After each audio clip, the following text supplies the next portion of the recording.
台湾大学的毕业证书啊，在座的各位都非常有感。好，因为在座其实很多都是台大毕业的。来，包括宜轩，宜轩你怎么看？我是还在念台大，然后呢，这一间就是过去在被林志坚把我们的声誉搞臭的这个国发所，所以我现在看到这个谢佩芬，因为他还在选立委嘛，然后又是王宏威的对手。他怎么会在选举的关键时刻把这个过去的丑事再提出来呢？这我倒是比较不清楚了，就是说他怎么还会再让大家唤醒记忆，说还要再去提学伦案呢？那个疮疤又被揭开。过去学伦案这件事情对民进党到底有多伤？对青年朋友们来说，到底他们如何透过学伦案去看透民进党的傲慢？这件事情恐怕他再唤起了大家的意识。那或许呢，我们来看到这一次的这个毕业证书的改版，首先我觉得学生会先看到这场，哇塞，这个怎么会一下子书法字一下又正黑体，然后呢名字这么小，校长名字这么大，那我们这个看起来很像盗版的。我认同这永平姐说，看起来很像盗版的。那光是这点就可以被讨论半天了。那我觉得尊重大学学术治理是没有错，所以这个时候政治应该保留空间，让学校去讨论，让学生去发声，对于这件事情去讨论，而不是马上介入，然后去指责别人说你是政治进入校园。那这样子在指责别人的时候，同样的你会反打到自己，因为过去就是因为你们政治进入了校园，把我们的这个台大的声誉都打了折扣。那我想要再补充一下，像刚刚大家一直在讲的是所谓青年对于民进党的失望其实呢。过去，我想这些年轻人他们曾经相信过民进党，而且他们曾经希望给民进党一次机会改变台湾看看。可是问题是，7年半过去了，民进党带给年轻人除了抗中保台之外，还有其他什么事？这几天来，我们看到除了消防员要去赖清德的竞总去抗议之外，最近还有中华的快递工会也去了。那我们去看到那个照片传回来，这些人几乎都是25岁以上的年轻人。那他们呢，是开始面临就业问题，开始面临职场上的问题，以及他们还有要养家活口的问题。他们是正在面临他们必须要面对现在大环境低薪的问题，面对现在这个通膨的问题。可是呢，民进党7年半过去，告诉他们，我们就是要抗中保台，这才会流失掉年轻人的心。来。你也是台大毕业的，是我台大毕业的，是就我觉得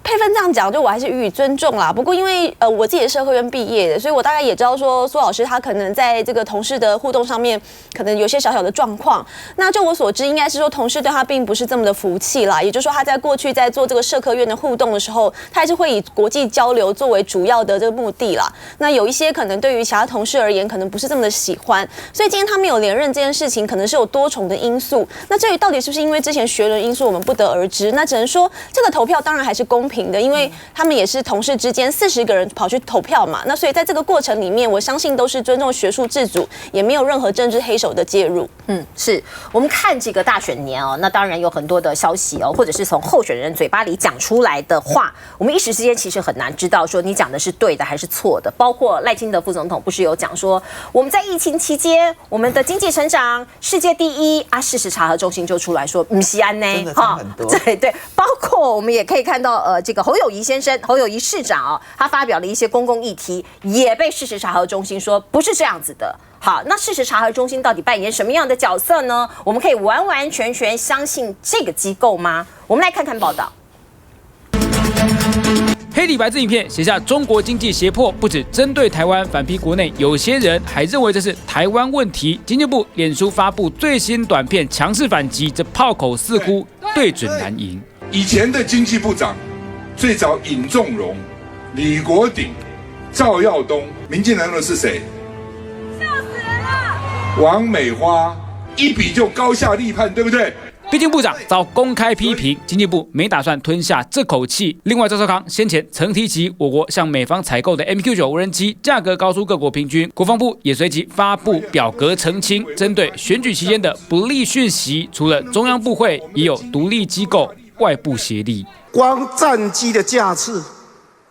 今年就来了4000架次，3年前只有130个架次。像是侯友宜先前引用扰台共机数据，现在就被台湾事实查核中心认定是假讯息，因为光2020扰台的共机就高达2900架次，蓝营却认为这太具针对性。应该是独立的一个 NGO， 不应该成为民进党中央或者是赖办冠名赞助的单位，这根本就变成好像特定政党的侧翼。但其实除了侯友宜，像是民众党总统候选人柯文哲曾在高雄大学演讲时说，台积电在新竹科学园区那家工厂占台湾总耗电量5%，也被事实查核中心点名是假讯息，所指的5%应该是2019年台积电全球厂区的数据。至于民进党总统候选人赖清德曾透过近办发出新闻稿，强调疫情期间台湾经济成长率是全世界第一。事实查核中心也澄清，从2020到2022，台湾都非世界第一，而是全球第166名。适逢选举期，就怕真真假假难辨明，全被冲进选举语言的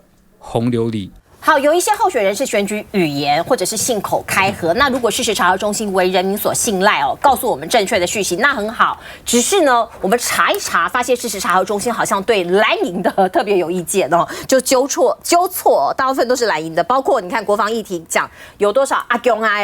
回联机来这个就说你侯友宜讲错了，还有包括赖清德这个啦什么全世界第一名其实是100多名这个是错的离谱，也被纠错。那赵少康赵大哥所谓经济部讲说什么大幅成长成绩这些也被事实查核中心拿出来说你讲错你看打脸这些到底有没有特别针对蓝营呢？事实查核中心过去呢，其实有人去追查他的背后出资者，其实这里面呢，郑丽君扮演很重要的角色。郑丽君呢，有一度是呼声非常高的，那么赖清德的 partner 就是要作为副手的候选人的那前文化部部长。这里面呢，其实有一些事实查核，它的本身的查核就是有它的问题存在。我觉得别的不说，我觉得扰台这件事情我觉得我们先不要讲说到底是1倍、2倍、3倍、4倍、5倍还是30倍我们应该要对比的应该是2015年到现在吧，因为真的该对比的不就是这个时间点吗？就是2015年，或者你把那8年的时间拿来做平均好了，跟现在的8年去做平均，那你平均下来的结果差距都非常非常的大。去年一整年，其实呢，按照美国国防部的数据的话，是1739架次。已经比2021年整整多了72%那你说这样的数字到底多还是不多？更不要讲其实穿越海峡中线，在2016年之前是一架都没有呢。其实我觉得真的应该要讲的是，在2016年之前是一架都没有。那现在它就变成家常便饭，已经是到台湾民众其实已经是毫的麻木了，毫无察觉说那个不断穿越海峡中线，而且呢不断的穿越，就是包括了巴士海峡以及我们北边的宫古海峡，然后进到了台湾的东部地区，然后还有形成包围这个姿态。你不管是海峡中线、扰台次数，还有包括了绕台环台的演习，这些都是空前的，这些都应该毫无疑问的吧？那你光是知道这些事情，重心点是你真的现在觉得台湾安全吗？我们常讲说，我们希望维持现状，维持现状。我其实很想要跟大家讲的是说，我不要现状，因为现状其实是一个不安全的现状。我要的现状是2015年的现状。在2015年那时候，大家其实是觉得安全的，就连中国大陆要飞一个905航线这件事情，我们都有谈判的空间。那还在海峡中线以东以西的地方，那我们都还有谈判的空间你只可以这个北往南，不可以南往北等等，我们还有这样子的一些谈判的空间。可是现在有吗？一个都没有。是来强哥，其实我觉得事实查核中心比较大的问题就是你在查核有没有选择性那坦白讲这次事实查核中心这两个查核我倒觉得是肯定他的。为什么因为事实查核先讲那个侯友宜的他说这个130架次然后增加30倍，对不对？刚刚凤馨讲了，重点事实查核说其实不是130架次，侯友宜搞错了，那一年是2900，他说侯友宜讲太少了。对，所以才变成是那个30倍。他说那一年不是130，那年是2900，对不对？然后去年是4000架次，所以他要查核跟你讲不对，不是说他今天讲的错，而是讲说30倍是错的，以年来对是30错的你讲太少，前面讲太少了。抱歉啊，刚凤馨讲了。2015年马总统执政的时候，中共军机是不会越过海峡中线，那个架次叫0呐，4000对0，那叫无限大，好不好？所以我倒觉得今天事实查核中心啊，这个查核，我不认为是打侯友宜脸是狠狠在打民进党的脸台湾现在多不安全啊！马总统的时候，我先不跟讲安全性，我就光讲一件事情，大家记不记得赵天一句名言嘛？让中共这个出不了港、渡不了海、登不了岸，对不对？哈，他的名言嘛，对不对？中共不但出得了港，也渡得了海，海峡中线不只是海峡中线越过，它的军舰直冲到24海里临界区，到太平岛更冲到12海里的领海线啦。然后围台军也是堵我们家门口在围台，飞弹越过台湾上空，还是日本告诉我们，日本公告的。那我今天就说句实在话，今天事实查核中，今天平常我对他们查核的本身的内容，我倒没有太大意见，确实很多查核内容，我觉得他们是有做功课的。但是他对于他查核哪些东西，这个比重、选择性部分，我是有意见的哈。但是查侯友宜这件事，我倒不认为是打脸侯友宜，他打脸的是民进党。更好笑当然是另外一个，当然事实上我不知道。那强哥，那你可不可以批评一下中国呢？还是你可不可以？我们一直都反对中共军机过中线，我们谴责中共军机过中线啊。没有但是谴责有什么用啊？你们接受92共识伪善。我跟你讲，这是一个中国没关系啊，我给你们民进党一个伟大的建议，赵天麟的建议，今天对等原则，不要丧权辱国。中共军机越过海峡中线，你民进党政府把军机飞过海峡中线嘛？你要不要？我们需要跟国民党丧权辱国到这种程度，一起面对然后呢，我们再讲，很简单，你今天要讲尊严嘛，我们也抗议谴责啊，也一样啊。但是我要跟大家讲，谁能够维持台海安全？很简单，你今天要是不要丧权辱国，守住这条线嘛？成绩给我看，我只问你，马总统有没有守住这条线？有吗？马总统海峡中线没守住，他马事实查核中心拜托哈，来查核一下，到底是怎么去戴伟山直接说，马政府的时候，中共军机有越过海峡中线，海峡中线没有守住。我们只看到马英九在中国的大使来到台湾的时候，收起了所有的国旗，连中华民国都看不见，没关系，待会你有时间去讲哈。真的，我觉得好难过。我还没讲完，我回头要讲你们更扯的事情。疫情期间都是第1名啊，我倒是真是给视察中心讲，我们真的是亚洲的第1名，166名啦。2022年，你是讲事实查核中心说谎吗？我没有说事实查核中心说谎，他引用的数据清楚，来念给你听哈。来，2022年经济成长率是 IMF 数字排行166名，好光荣，好伟大。来，另外2020年好也不是第1名，不错，第2名，好不好？2022年哈也不是亚洲第1名，是全球166名。所以我回头要讲嘛，你引用数据不一样嘛，强哥，那你可以让我引用一下吗？你可以让我引用一下吗？待会你有时间讲。我们现在是亚洲的第1名嘛，如果你比较 PPT 购买指数的话，的第1名，也不是亚洲第1名，前30大的国家亚洲第1名，而且亚洲也是事实查核中心就是这样写，他讲有1年，你们是讲整个疫情。我想大家就是各说各话，事实查核中心某种程度就是他们做出来了判断，他们来做出判断了。他刚刚讲到他的数字的算法跟世界都观众朋友，现在就是对大家各说各话。好，我们先进一下广告。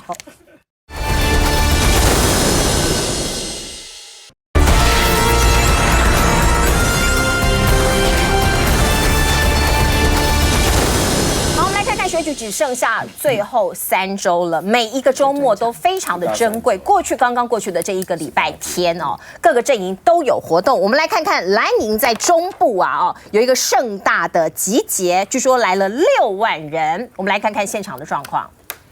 赢对中部开始赢，中部的赢，咱所有的全台湾拢赢，中部的雄心时代较漂亮。11月1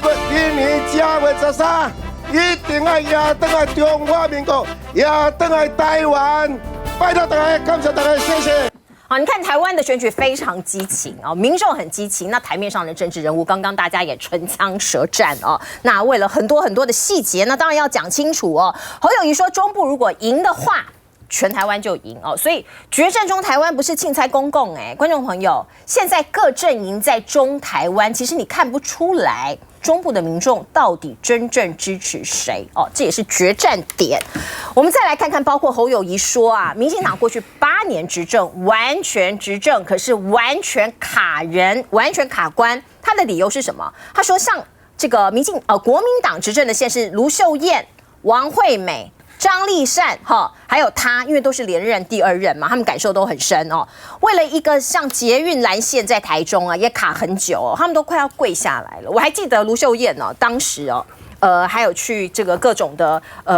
用软的啦，用这个喊话的啦，就差点没跪下来，还有送礼哦。那这是民众看到你是真的是不是真的？因为不是同党同志就党同伐异吗？王金平也讲了，要集中力量支持能过关的候选人哦。那看起来蓝营现在的这个团结或是凝聚力好像也是蛮强的吧中台湾一定要赢！我看到你就说中台湾一定要赢，一定会赢。我先回应刚刚那个事实查的这个，我还是必须讲，就是说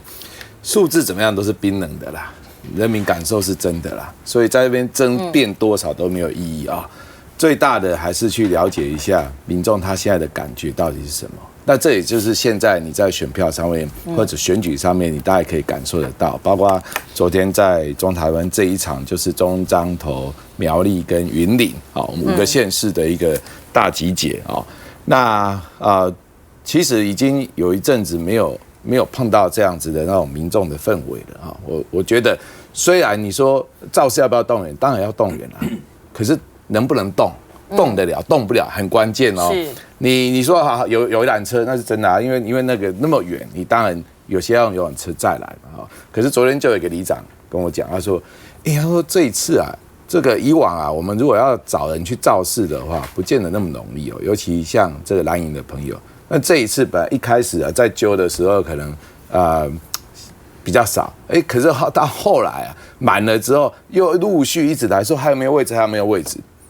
所以昨天其实这个我们现场位置是不够的，椅子是不够的，所以后面来的几乎都没有位置，全部都用站的，我们也很抱歉连那个水都不够，所以其实可以感受得到，是比预期的多吗？比预期多，比我们原本的预期还要多。是，那民众的这个情绪也是蛮沸腾的。那尤其中部这几位县市长，我必须讲。第一个，当然他们在辅选上面是非常卖力。是。第二个是，我认为他们执政的绩效是有感动到民众的。尤其中央跟地方是不同政党在执政。那大家不要讲说，政府，人民对政府不满，你讲的是对中央政府还是对地方政府？其实我可以感受到，普遍来讲，人民是对中央政府不满。但对这几个蓝营执政县市的县市首长，满意度都是高的。你再怎么样去做相关的民调，他们满意度都是60%以上，是甚至到80%，所以你就可以感受到，就是说这些民众站出来，其实一方面他们是接受到县市长的号召，这就是诸侯他的执政绩效是有号召效果的。那第二个，他也充分感受到中央执政表现不佳，是再来中央执政在地方的协助上面。刻意的卡关，卡这个卡那个，所以造成有一些地方的建设没办法推进，或者是推展的不顺利，甚至连预算的分配，你说前瞻预算花到现在花了3期，这个主计处的公告5000多亿，那台中分228亿我们是第2大城284万人然后分到228亿，然后对比高雄第3大城，它分到1265亿。那个民众的感受是真的非常强烈的所以我说，中台湾这一次，因为中台湾现在全部都蓝营执政，那蓝营执政的这几个县市首长，几乎都是全部都是女力对，除了苗栗以外，对其他全部都是女力，那他们的执政绩效都非常好，所以我觉得中台湾这一次是大有可为，虽然大家都认为他摇摆州，他的确是摇摆州，他可以让你输20万票，也可以让你赢20万票，对，所以这中间的的幅度是非常大的，也因此昨天其实侯友宜他也非常重视，这一次在中台湾的一个造势跟没有错。国民党在这个中部地区的这些县市首长都是女性，妈妈市长这个发挥了非常大的影响力，所以卢秀燕昨天就讲了一句话说，这是这个最接近胜利的一次，他的意思是。比起前2次的总统大选，他认为大船要入港了。我们台湾是一个这个海洋国家嘛，大船要入港了。王玉敏也喊出来说，这个选情跟民进党已经打平了。我们来看看 TVBS 的民调好了。